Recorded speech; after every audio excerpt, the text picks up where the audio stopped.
So now let's jump into our example. When testing for SQL injection, the biggest thing you want to look for is any abnormalities or errors that may occur based on an invalid character you would provide to the application. In this case, we're going to give it a single quote. The application is going to come back and tell us, hey, there is an error in your MySQL server version next to this. So that means that we have added a quote or a single quote next to whatever this expression was. So what we can do next is we can test this out a number of different ways. The first way we can test for SQL injection is just to give it regular expressions and making sure that it's evaluating them properly. So as we can see, ID2 has a title, The Meaning of Life. It was created on 22nd of May 2020 and has some text attached to it. We're going to change this ID to 3. When we do ID3, the article is not located.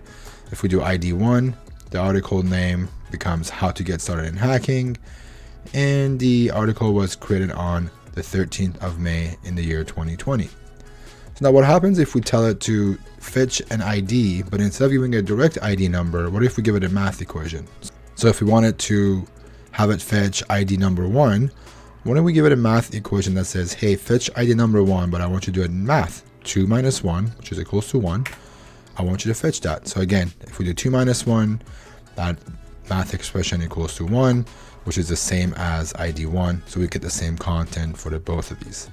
That kind of tells us, hey, whatever I give it to this application, it's evaluating it for me and giving it back as it's a query, not taking the value, but it's actually rendering the math expression 2 minus 1 and then giving us the value for that article.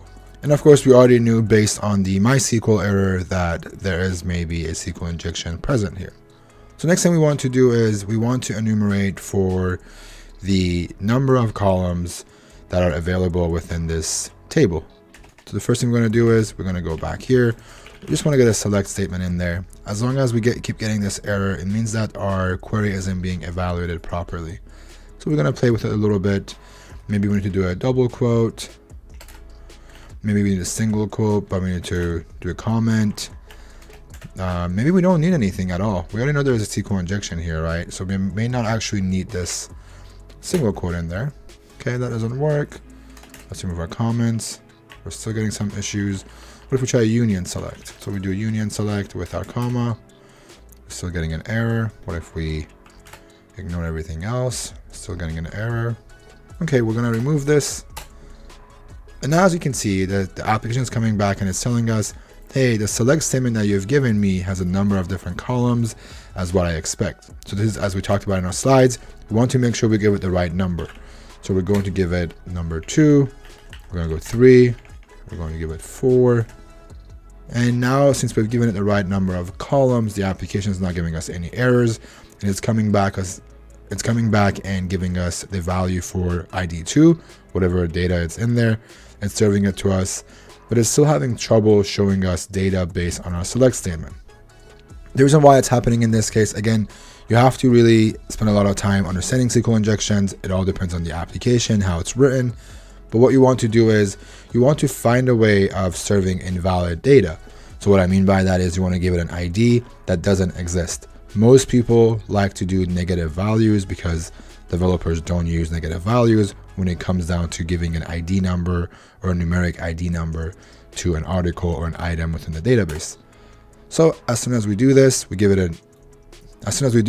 give it a negative or invalid value, it comes back and it actually shows us the stuff that we've put in here for our select statement. So if I were to do null, so as you can see, it's not showing 1. If we go to the source, it's the same thing. We see 3, we see 2, and we have 4 right here, article created at 4. So it shows us there is the fourth value is date. Let's go back. The fourth value is date. The third one is a body. And the second one is the title of it. And obviously the first value is a numerical ID belonging to this article. So what we're going to do here is we're going to just swap it out, and maybe we can look for the version of MySQL that we're going against. So for example, if you're going to MySQL, this is something that exists within MySQL. It's not it's something that's built in. It's not something we're abusing. It's just developers use this for information. You can use it then we can abuse it in some way to show that there is a SQL injection here and we were able to retrieve some sort of a data from this database. So as it comes back, it shows us that we are on MySQL 5.7.32 on Ubuntu 18.04.1, and it kind of tells us, okay, the SQL injection worked. But what if we wanted to look for other tables? So in this case, again, we have 1, 2, 3, 4. What if we wanted to fetch data from another table? So what if we wanted to guess for the table users? So what we can do is we can brute force for this value here. As long as we're giving it invalid names, it's going to come back and tell us that it doesn't exist until we find the right table name.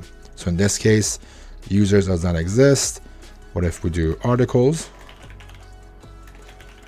Doesn't exist. Give it news, and so on.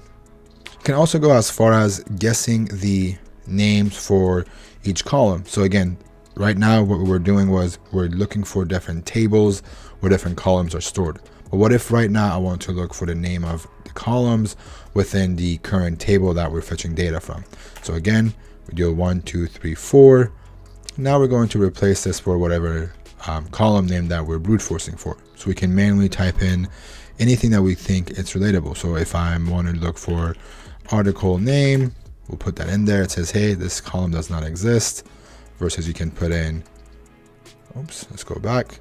Versus you can put in ID, that doesn't exist, and so on. So you can always brute force for it. That's a great thing about having the errors showing up in a MySQL injection, where it tells you very verbose, hey, this exists and this one doesn't, and you can keep going back and forth.